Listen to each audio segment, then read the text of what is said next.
My guest today is Mauricio Martinez, an Emmy-winning actor and Broadway star and recording artist whose work spans film, television, albums, even concerts, plays, and of course, musicals. Now, he made his Broadway debut playing Cuban hitmaker and producer Emilio Estefan in On Your Feet, the story of Emilio and Gloria Estefan on Broadway and its first national tour. Now, Mauricio is a household name in Mexico and Latin America and can also be seen in 2 seasons of NBC Universo's original Emmy-winning TV series, El Vato, on Netflix. And Mauricio released his brand new album, Live in New York City, a collection of iconic show tunes. Live from New York City is his first live album, produced by Robbie Rozelle from Mauricio's live performance at 54 Below. So ladies and gentlemen, let's welcome Broadway star, Emmy-winning actor, and recording artist, Mauricio Martinez, to the show. Welcome. Hi. How are you? I'm so excited to be connected with you today. Thank you for having me. It is great to have you on the show today. And I must ask, you were so extremely talented. How did you find yourself in the world of entertainment? Well, I mean, I think my mom's pretty much responsible for it because ever since I could remember, she would used to play me movie musicals, Hollywood musicals, as I was a kid. Growing up, I remember watching Grease and Sound of Music, Hello Dolly, and little did I know that most of these movies came from the theater and that from a place called Broadway, and that Broadway was in New York. So that made me so happy when I found out that they came from the theater, and yeah, I just snowballed from there little by little. I started taking singing classes, acting lessons, and by the time I reached 18, I was already living here in New York, and the rest, as you say, is history. Yeah. So did you get your start in theater? Yes. I started doing schools when I was a teenager in high school, and yeah, theater has always been my favorite. There's nothing like theater. I fell in love with it at an early age, and I've been in love with it ever since. Yeah. Well, with being a Broadway star, is it more challenging to be acting on Broadway versus being on television or film?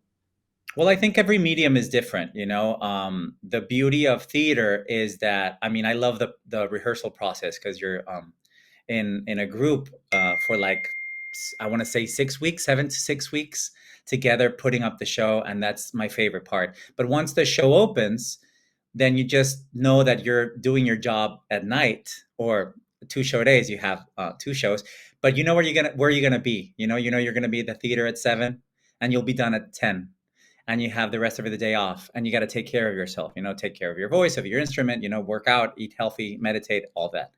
But with TV and film, you don't really have a schedule. You're there in your camper on location for hours and hours and hours and hours and hours waiting.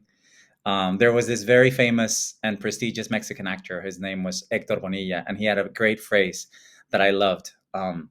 He said, "In film and television, they pay you to wait. Acting is mere pleasure." And that's the truth, I think. So it's very different. Of course, the end result is great. It's great to see yourself on screen, and you reach a lot of people. But I believe that the magic of theater is irreplaceable. Theater, you're in a dark room with strangers, for 2 or 3 hours, and you're transported to a different world, and you enter into this world, and it's live. There's so the energy that is created in a live performance. That's why I love. It's unbeatable. That's why I love theater so much. Theater and concerts. I love the live experience. I love having an audience, and the adrenaline that you go through. It's Well, it's very there's powerful. that you have that energy to play off of the audience and the audience's response where you don't have that at all when it comes to television or even film. But of course with Yeah. certain television, did you ever perform in any of these series before a live audience I during a mean, I've never taping? done like a sitcom per se, but I did. I mean, I did the equivalent of Mexican Idol back in 2002. So I did like concerts on television. I've done award shows. I've done live performances. Or even here, I did the Kennedy honors to honor my dear Gloria Estefan. I did some shows, like the talk with an audience, and it's always great. I think it's always better to have an audience. I live off of it. It's exciting to me, and that's where I'm the most comfortable, I think. Yeah, I think you can't beat a live audience, but you Yeah. sing, you act, you do Yeah. theater, television, and film. Is there anything that you can't do? Well, I can't drive a sports car, that's for sure. I only drive automatic, so I don't know how to drive. What do you call it here in America? Stick shift? A manual or stick shift? Yeah, stick shift. I can't even turn the car on, which is pretty embarrassing at my age, but that's something I can't do. I can't ride a plane, Well, There's several things I so can't if you master. get cast in the next Fast and Furious movie, I guess they're gonna have to give you an automatic. There was this funny you mentioned that, because there was my first telenovela ever back in 2003. I played a very rich guy who had a sports car, but I told the production in advance, like, I only drive automatic, and they knew that. So of course, first day of shooting, they arrived with this stick shift car, and I went, guys, I can't drive that. I told you like months ago. So we maneuvered it, like the director um, went in, created this, like he was pushing the pedal with his hands, and it was like crazy, but we made it happen. We made the scene happen. It's amazing what can be done um, in film and just make it look real. So Oh, I love that story. It's funny here. Even in America, our big joke is your best theft deterrent for your car is to buy a stick shift because nobody knows how to drive them anymore. there you go. Nobody knows how to drive them anymore, and I'm one of them. Sorry. Well, I guess if you live in New York City, really don't need a car. That's the beauty of New York. I love New York because obviously many things, but that's one of the beauties of living in New York, is that you don't really need a car. I take the subway, I walk, I ride the bike on pretty days. Yeah, it's pretty relaxing to get that burden off. You don't need to worry about the car. I lived in Mexico City for 15 years, and I always compare Mexico City to LA because they're so similar. You're stuck in traffic all day long, but you really need a car to get around. And it's not like that in New York. I love that lifestyle of just walking and using the subway, using the bus. That's why I love New York. Yeah. Yeah, gosh, it's been decades. Been to Monterrey, Mexico. My hometown, yay. Beautiful city, but the Oh, biggest thing that made us laugh was that at night we would hear all of these screeching tires, but no one ever crashed. And we laughed about it because we kept waiting. And then we, back in that, we would sneak out of the hotel and then we would go and take one of the carriage rides in the downtown area, which is probably one of the biggest things that I remember about being in Monterey. But it's a gorgeous city. oh, thank you. I'm very lucky to be from there. I think it's a great city. Um, yeah, it's. I have wonderful memories. I'm actually going back on my birthday this year, May 23rd, to do my concert, which is very exciting. I'll be back there at home where it all started, almost 30 years ago, celebrating um, a milestone birthday, and it's exciting to be back home and give back to, well, the city that gave me life and gave me everything. That's where it all started. So it's nice to go back to basics, go back home, and hopefully inspire new audiences. That is amazing. Now, I listened to your album live in New York, and Okay. one of the most favorite parts of that album is when you're talking to the audience. Okay. Well, And I love that. I started laugh. It made me laugh because you have this incredible sense of humor. And I believe you mentioned Mexican television. Uh, Yes. How do you go into Mexican television and how do you overact? Well, I used to do telenovelas for a living, and for those of who don't know what a telenovela is, it's basically a soap opera in Spanish with way more overacting. You know, bigger hair, bigger costumes, more cleavage. All the men are shirtless, and it's very passionate, very dramatic. And of course, I played villains for over 10 years, so I pushed a lot of people down the stairs and slapped a lot of people, which was fun because I don't get to do that in real life. Uh, but it's part of our culture, you know. Especially back then, you know, back in the 2000s, obviously 90s and 80s, telenovelas were huge. You know, now with streamers and everything, I think that's definitely changed. But they're still out there. You know, we're still doing, just like here in America. You still have Days of Our Lives and shows like that, The Young and the Restless. We still have telenovelas.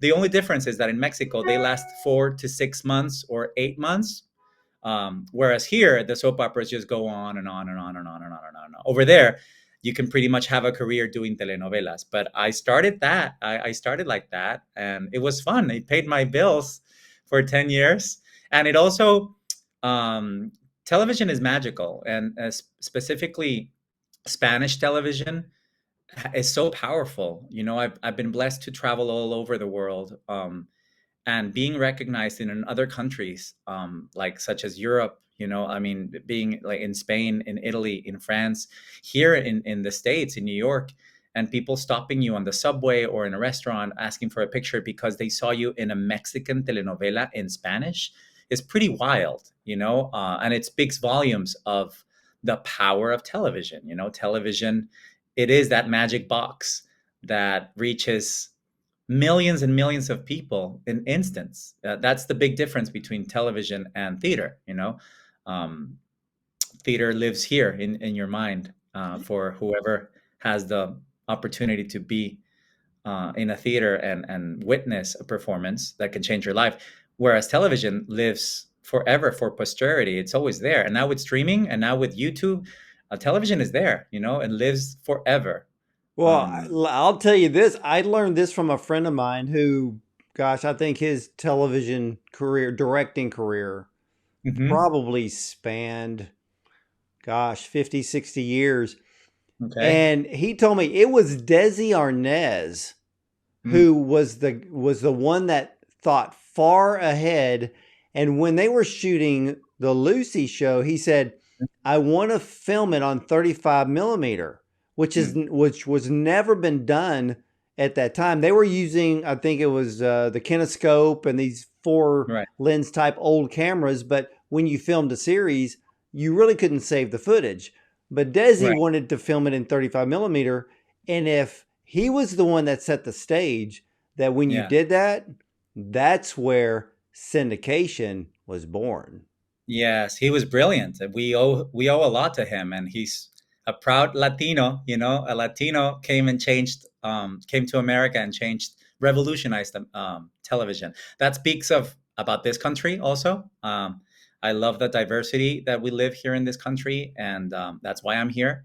And it's through people like that, you know, like Desi Arnaz. I mean, another one is Emilio Estefan, who I had the pleasure of not only playing but become his friend, and he's been some sort of like a father figure, a mentor, and I truly respect and love him. And he revolutionized the music industry too. Yeah, it makes me very proud to hear those stories. You know, about Desi Arnaz, about Emilio, about Gloria, Selena. You know, it's Julio Iglesias. You know, I grew up and my mom. I remember my mom and my aunts would just like were in love with him, and he was one of the very first ones who recorded in both languages. You know, English and Spanish, and that spoke volumes to me. And I think it's growing up listening to artists like that, such as Julio Iglesias and Gloria Estefan, later on Selena, really, and this is before Ricky Martin and J Lo and Mark Anthony and Shakira and Enrique Iglesias. This is like decades before. It really is a reflection of what I do today. You know, I grew up listening to these artists and was very inspired by them because I too was growing up with both cultures, being Mexican but being in Monterrey. Monterrey is such an American city, Americanized city, and I was going to private school learning English, and we have cable. So I grew up watching both Mexican television and American television, listening to both American or should I say, music in English and music in Spanish. So I grew up with both cultures. I consider myself, more than being bilingual, I consider myself to be bicultural in a way. Well, Um, yeah, and you bring up the Stefans and Estefan, yeah, Gloria raised the bar when it came to pop music with a Latin flavor, which he still sure did. today has never been touched or duplicated. I mean, we have Jennifer Lopez, we have Christina Aguilera. Neither Yeah. one of them even touch what Gloria has done. Yeah, And well, and they we, worked with both of them, with Gloria and Emilio. I think, I mean, you do say, you're saying something very true. I think she set the bar really high, and I don't think there's ever been anyone who's come near um, to the trailblazer that she was and still is. yeah, because You know, I have, my gosh, I've interviewed so many recording artists, so many yeah, filmmakers, actors. And it was funny, right before our interview, I was interviewing a Latin American filmmaker and about okay, how that community is still a bit underserved hmm, and trying to break the stereotypes that a lot of directors and producers put the Latin community in here in yeah, television and film, where those stereotypes need to be broken. oh What yeah, I love about Gloria Stefan, she brought the Latin flavor into pop music. hmm, And even with the rise and the changes in the country music genre, every once in a while you would get, tell you the truth, I don't think the last country recording artist, well, probably Johnny Rodriguez is probably one of the last that I even remember. hmm. And we need more of that I in agree. multiple music genres. Because like with you brought up the fact that you're known in many different countries around the world. And that usually happens with Spanish speaking actors and entertainers. They're more wide, they can reach that global audience because so many different countries have Spanish as their national language, but it's also a little bit of an offshoot with the Italians and the French. So there's this international flavor, this international, well, there's not even really a language barrier there. So yeah, your star rises far above many others in the same entertainment business. And the beauty of it is that, as you say, you said, well, Spanish is spoken in so many different countries, not only Latin America but Europe, and Spanish is getting stronger and stronger. And the fact that now there's artists that don't even record in English, they I mean, one of the biggest selling artists in the world now is records in Spanish, only in Spanish, and that speaks volumes. Um, to the power of Spanish, and also to the the truth is that music and art trespasses the language barriers. Barriers. I think that's very important. But it is because of people like Gloria. People like Julio. They were the trailblazers. Selena, obviously. I mean, her life was cut short, but she's definitely a trailblazer as well. She lives on I and has think, inspired many well, of us. do you believe that if Selena would have lived, that her star, Oof. I I'm, was blessed enough to she would see have been, her. at that, during that time, Yeah. she would have been bigger than Beyonce and Taylor Swift is now. Oh yeah. I mean, she was on her way to become one of the biggest entertainers in the world. She had so much charisma, so much talent. She was a powerhouse, and the energy that she had on stage. She was a natural dancer. Never took dancing lessons, but she had the perfect line. Never took voice lessons, but she had so much soul and so much heart.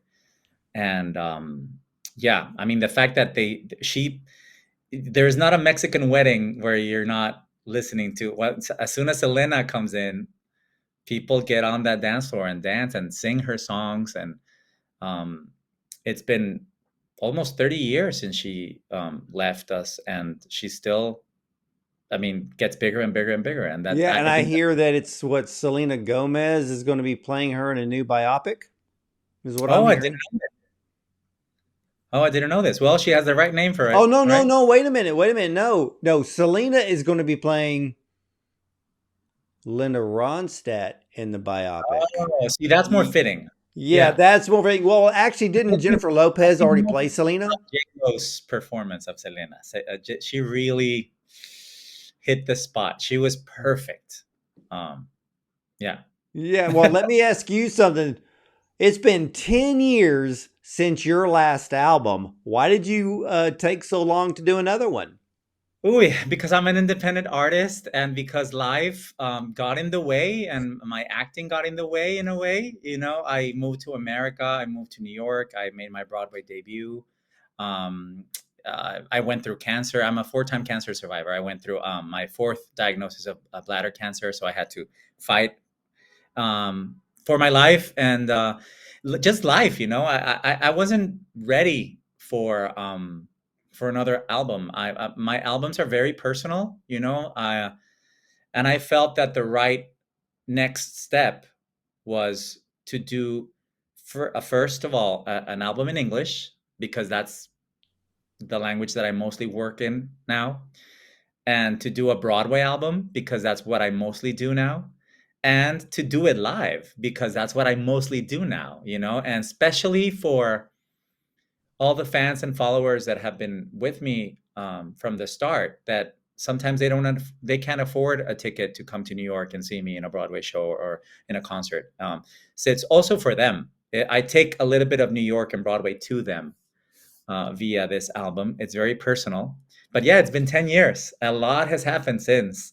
But I'm very proud of every album, obviously. But this one speaks differently because I'm in a much more mature state in my life. And I produced it, and it's live, it's unedited, like you say. I love that you said that one of your favorite parts is the speaking, because we decided to leave it like that. Because what's the point of recording a live album if it's the experience is not going to be um, being with us in the room? Like, just I hope people open a glass of wine. I mean, open a bottle of wine, and listen to this album just like as if you were here with me at 54 Below, in a nightclub, watching me perform and laughing at my jokes or getting emotional at some nostalgic story that I share. It's very, very personal. So And that's that's what I why. love. That's what I loved about this album. You have 21 tracks on this album, but Yeah. you mixed it between half music Yes. and the other half the storytelling. And Speaks about it, who I am. I'm an actor and a singer, so I do both. Yeah. but and this is and you bring up the perfect point because that's why I love the album. It is a true live album in every sense of the word because like you said, many live albums, it's just the songs that are live. You never Right. hear anybody either talking or maybe they're going to tell the backstory of a particular song, but your album is is a pure joy to listen to because like I said, you are so funny. The stories are great. Thank And you. and what really got me laughing was as I was listening to the album, you were talking about self-tape auditions. Are you still doing those? Yes. I mean, that's the premise of my whole show. That's when we transported the live show to the album. Um, that's why we named it Live in NYC. Because if we named it, the show is called 511 based in New York. Which is different. That's the slate. For those of you who don't know what a slate is, basically, when you do a self tape or an audition via video, you have to start with a slate. And what is a slate? You have to say your name, where you're based, and your height. So that's why Mauricio Martinez, 5'11", based in New York. And then you go off and start singing or um, doing a scene.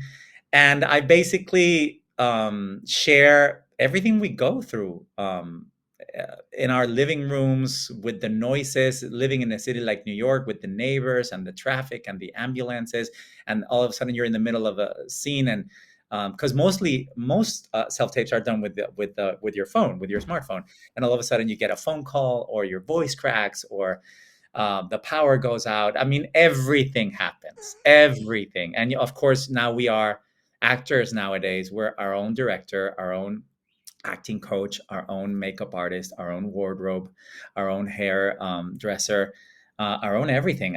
We edit it. I mean, it's a lot, and we go through a lot. So I wanted to put that in the show because it is what we are as actors are doing and have been doing ever since the pandemic, and they're still going on. Some of us don't necessarily love it because I believe in the power of walking into a room and having people there. I love that experience. Wait, whoa. You really like that, because that is so funny that you said that, because I think I'm better at in-person auditions than self-tapes. That is so funny, because I've done self-tapes. Yeah. And I hate them.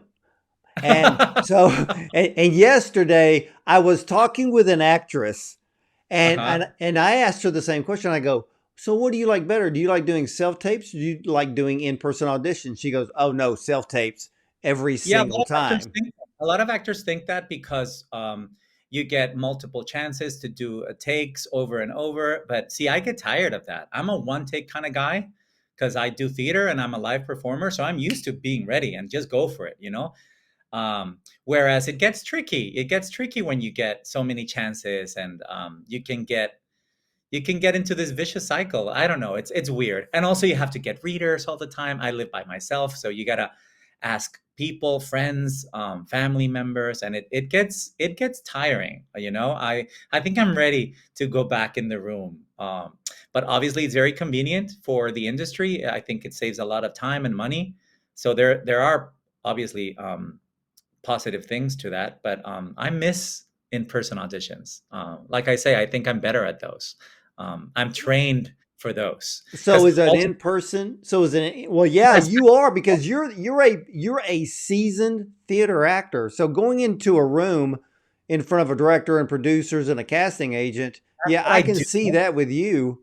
Whereas for self-tapes, I mean, it makes sense for TV or film because ultimately the end result is going to be you behind a camera. So it makes perfect sense for it to be a self-tape. The only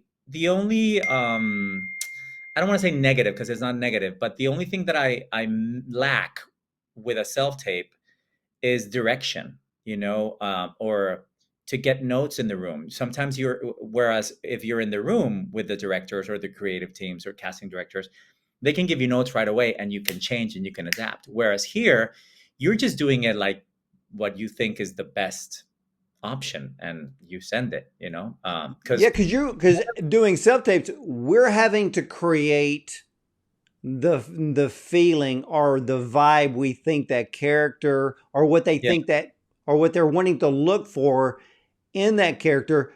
And there's nothing there to actually, I mean, there's going to be little notes on there that they tell you, but like you said, it's not enough to, I guess, make it better. So it's a shot in the dark. It's okay, because you're in New York City. Are there productions that are still doing in-person auditions? There are some. I mean, there are some, but most of them, the first round is a self-tape. Like you first self-tape, and then if you get a callback, then you go into an in-person audition. But most auditions, at least in my case, have the first round, even if it's theater, it's a self-tape. So yeah, I think it's a double-edged sword, but I mean, they're here to stay. So might as well enjoy them. And, even if you're tired of them, I'm certainly tired of them, but it's part of it. It's part of what we do. Yeah. Not my favorite thing. A lot of work. It is a lot of work. It is. Now, how did you go about choosing the songs for your live album? Well, that was easy because some are self-tapes that I did do, and some are made up, and they're just songs that I wanted to sing. Some are songs that I've already played, characters that I've already played. on musicals, in musicals, but yeah, it was between me and Robbie Rozelle. Robbie Rozelle is my co-producer and co-writer of the show and director of the show and co-producer of the album. So between him and I, we created this set list of dream roles, and it was pretty it was pretty easy. These are songs that I've always wanted to sing. We introduced two medleys, like the villain medley, which is a lot of fun. Characters that since I've played villains in telenovelas for many years, I was like, well, why not now, as a decree maybe, or a wish list, do a medley of my favorite Broadway villains, and the other medley is the Latin medley, because obviously these are roles that I've played, like Don Quixote de la Mancha and Man of La Mancha, like Che from Evita, and others that I would love to play, like Valentin in Kiss of the Spider Woman, So it was perfect because it's almost like a wish list for me. Billy Flynn in Chicago, Scar in Lion King, King George in Hamilton. There's a lot of roles that I'd love to play. So why not have a recording of it? It may. My agents or managers might just send the track now, instead of a self-tape. Who knows? Well, okay, you recorded the album. Did y'all film it? We did. We have it filmed. I've released a couple of videos on my social media and channels, but yeah, we did film it.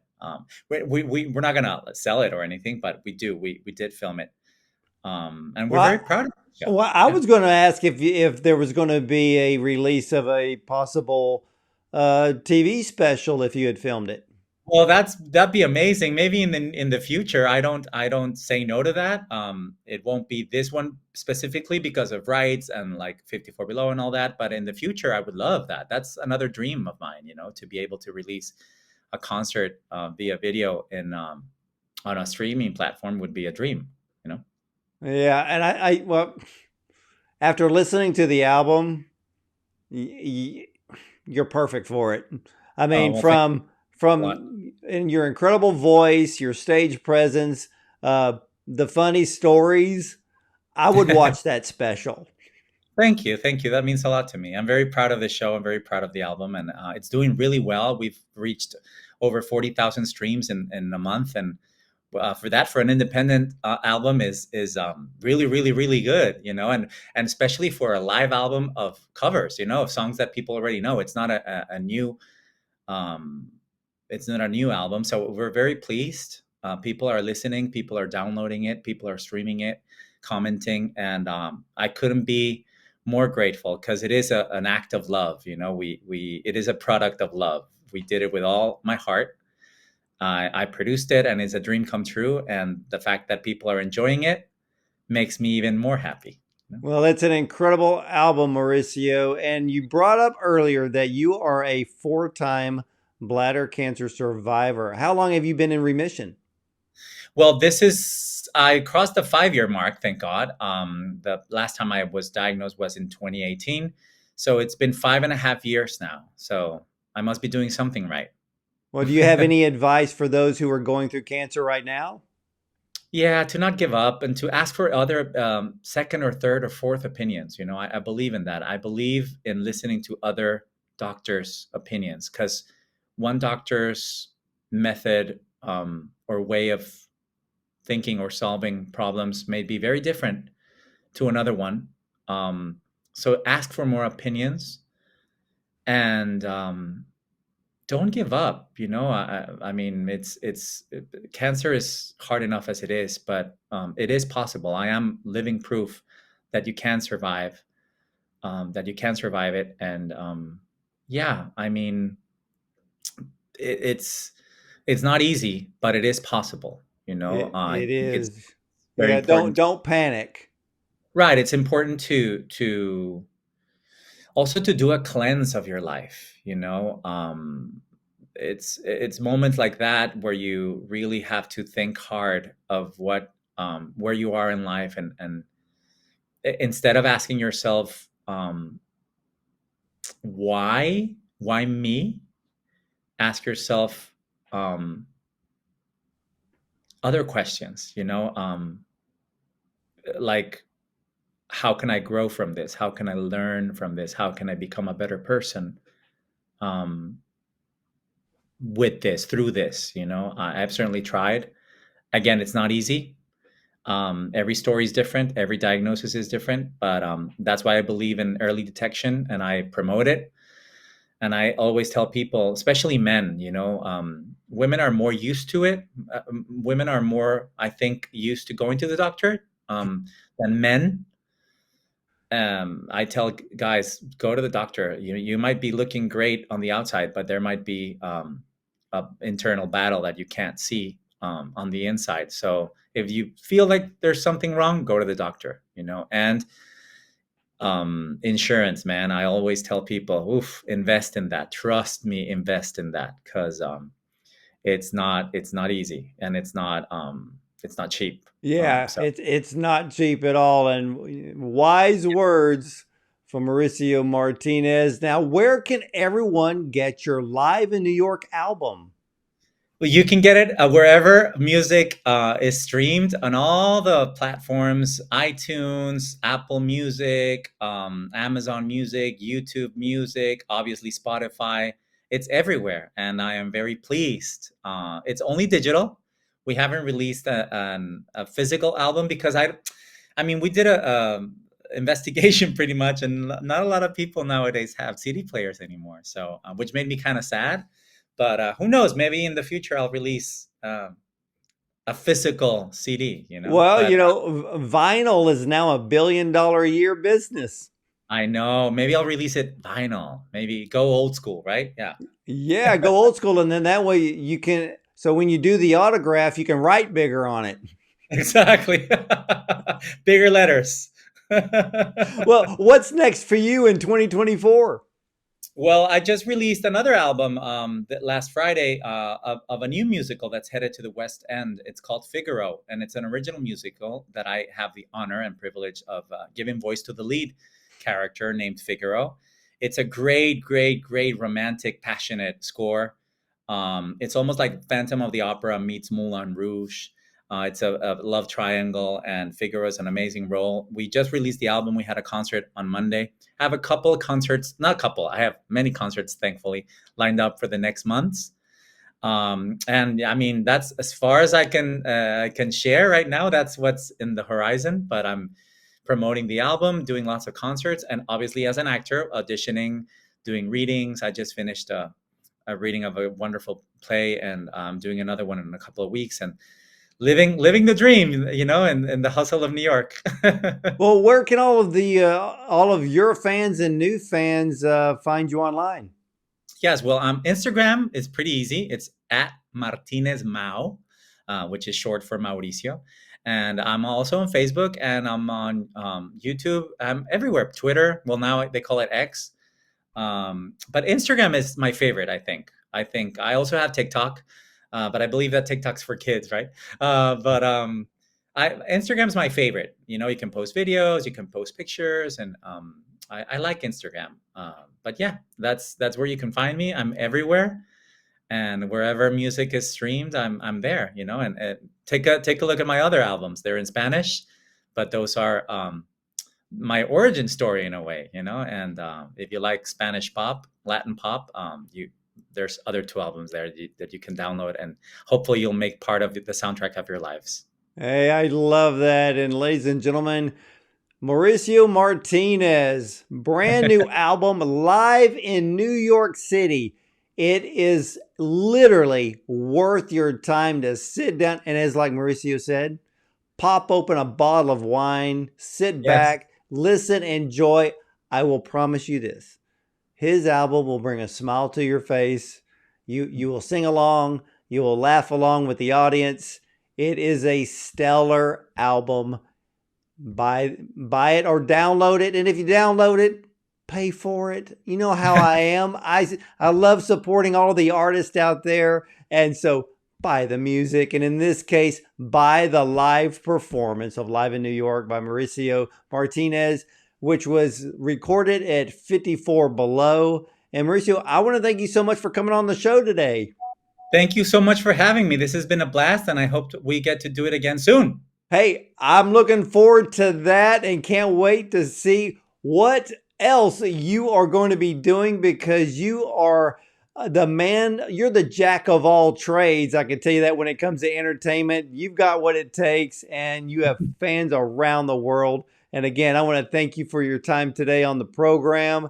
And Thank ladies and gentlemen, you can catch all of the replays of our interviews with the top film directors, producers, screenwriters, even Broadway stars like Mauricio Martinez and more on our website at bondoncinema.com. We're also available on YouTube and a dozen audio platforms as well. So I want to thank you for watching and listening. And as for me, well, you'll either see me at the movies, who knows, maybe a Broadway show, and you. even from the red carpet. We'll see you next time.